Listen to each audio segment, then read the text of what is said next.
போதகரே.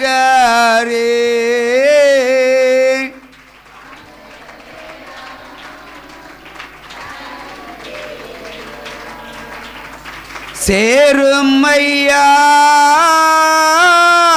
பந்தியிலே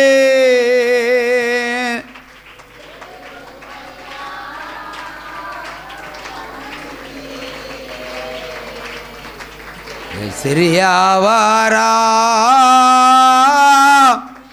எங்களிடம்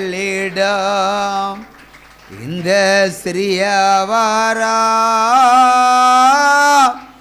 எங்களிடம் ஒளி மங்கி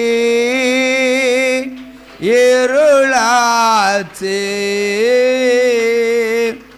உத்தமரே வாருமையா களித்திர காத்திருப்ப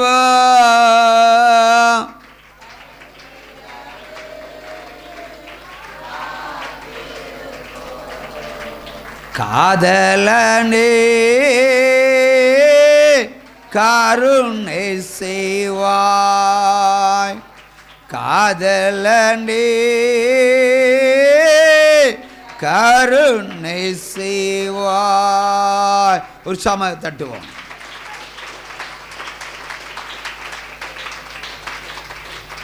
ஏற்கனவே சொல்லப்பட்ட ஒரு அதிசயமான ஒரு சாட்சி. நம்ம கூப்பிட்டா அவர் வருவார். இல்லை வருவார், வரமாட்டாரா? வருவார்.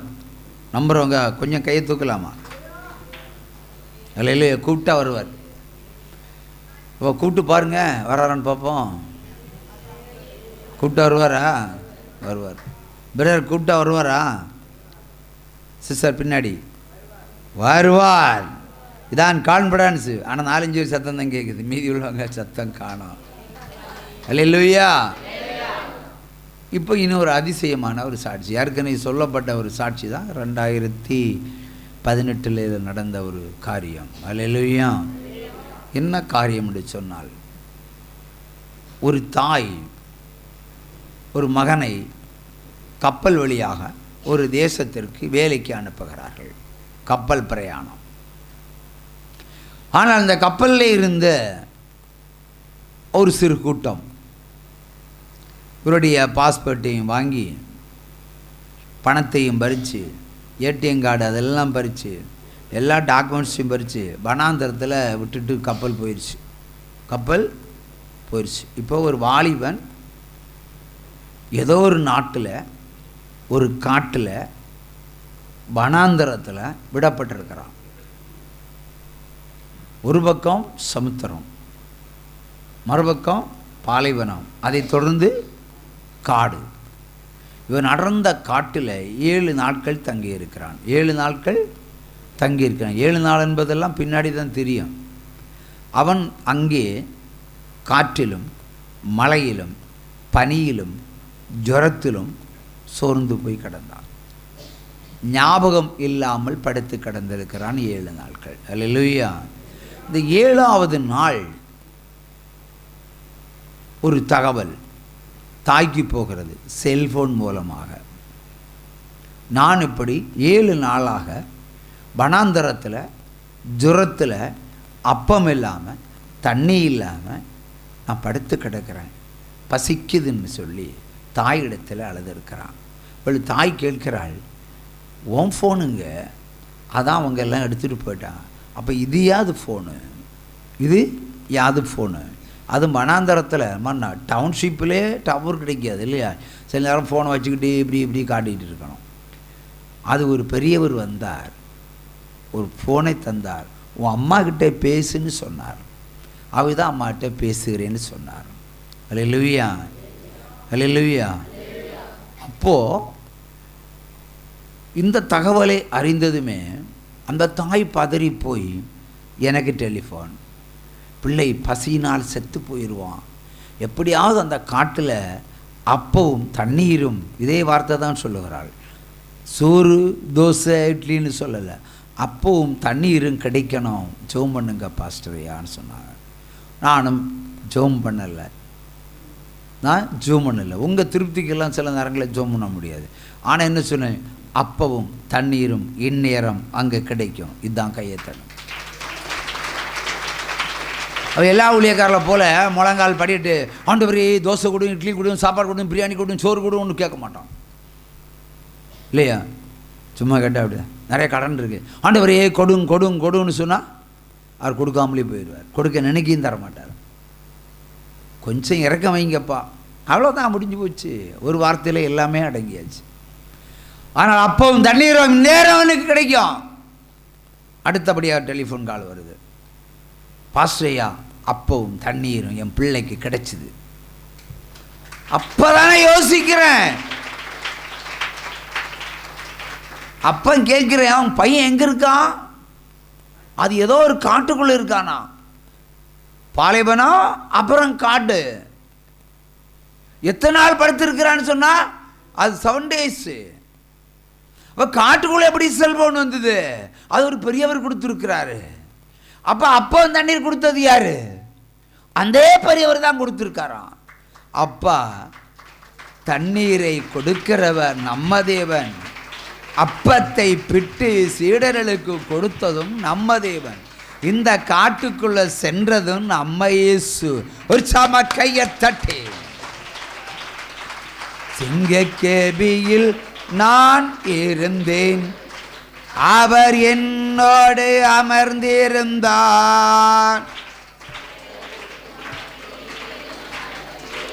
பனித்துளியாய் அவர் சிங்கக்கேபியோ சூளை நெருப்போ, அவர் என்னை காத்திடுவார். சிங்கக்கேபியோ சூளை நெருப்போ, அவரே என்னை காண்பவர். அவரே என்னை காண்பவர்.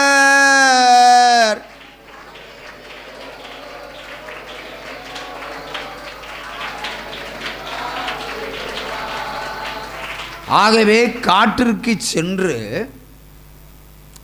விண்ணப்பமே இல்லை இல்லையா? ஒருவேளை அவனுடைய இருதயம் காட்டுக்குள்ளே இருந்து சிங்கக்கேபியோ பாட்டு பாடி இருப்பார் அந்த பையன். ஆண்டவர் பரத்துலேருந்து ஸ்ட்ரைட்டாக காட்டுக்குள்ளேயே வந்துட்டார். இப்போ ரெடியாக வச்சுருக்காரு. அப்போ தண்ணி, செல்போனு. நாட்டில் நடக்குமா இது?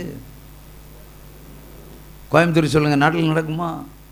செல்ஃபோனை யூஸ் பண்ணாதீங்கன்னு சொல்லுகிற தேவன் காட்டுக்குள்ளே போய் செல்ஃபோனை கொடுத்துருக்கார். கொடுத்து உன் அம்மா கிட்ட பேசுப்பா. என்னை 7 நாள் மகனிடத்திலிருந்து எந்த ரிப்ளையும் வரல. அவன் போய் சேர்ந்தானா இல்லையான்னு தெரியல. அந்த தாய் தவிச்சிருப்பாங்க எல்லாம். அந்த தவிச்ச தவிப்புக்கு காட்டுக்கு போன நம்முடைய தேவன். ஹல்லேலூயா. அப்போ இங்கே வருவாரா வரமாட்டாரா? இருக்காரா இல்லையா? ஹல்லேலூயா, ஹல்லேலூயா. உங்களுக்கும் அப்பவும் தண்ணீரும் உங்களுக்கு தருவார். ஆசீர்வாதம் சேர்த்தே தருவார். என்ன வேண்டுமா கேட்டுக்கிடுங்க.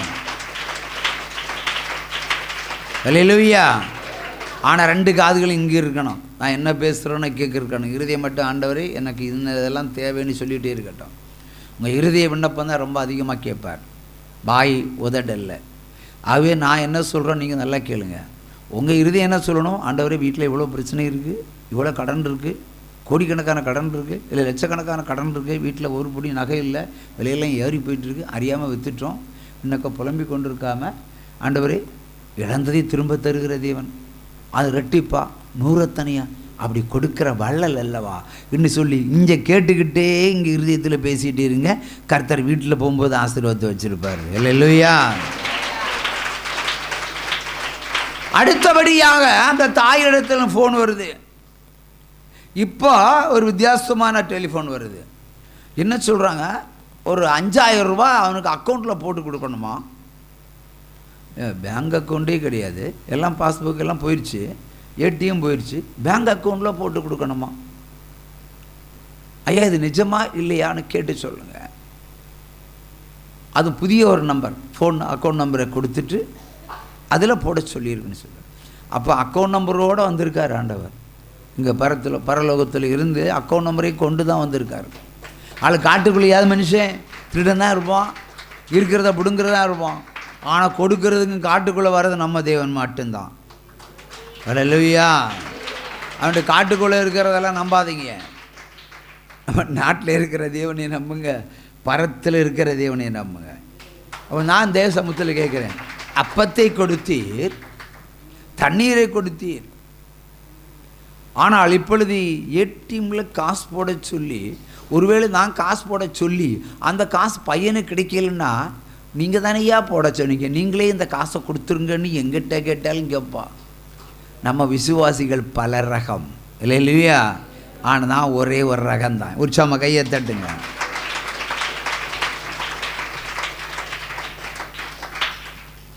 கேட்குற ஆண்டவர்கிட்ட,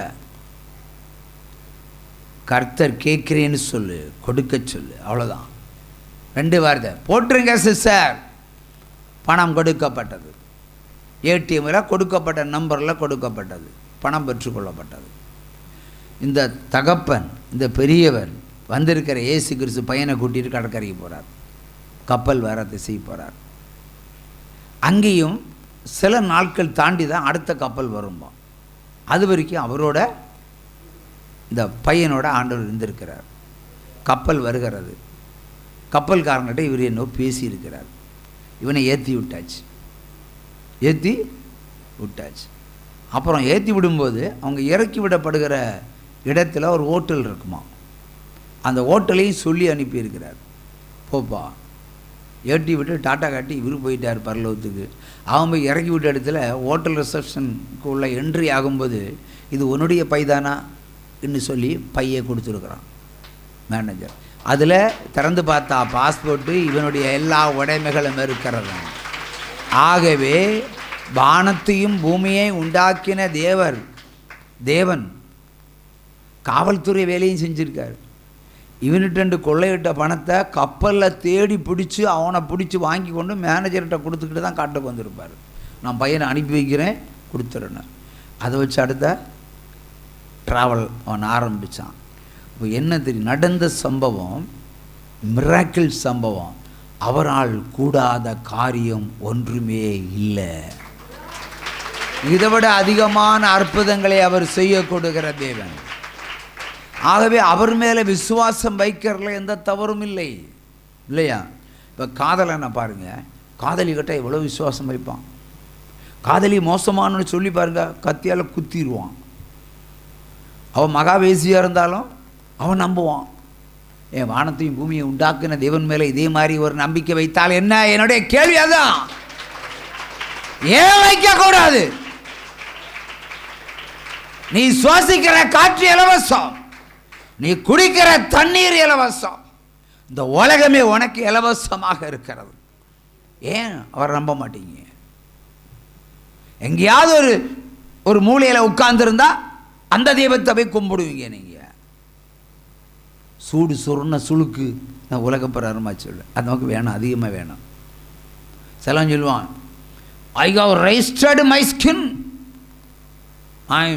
சூடு சொருணம் இல்லாதவன். நீங்கள் என்ன காரி துப்புனாலும் எனக்கு ஒன்றும் கவலை கிடையாது, நான் தொடச்சி போயிட்டே இருப்பேன். சில துன்மார்க்கன் அப்படி தான் இருப்பான். ஆனால் நம்ம நீதிவான் இல்லையா?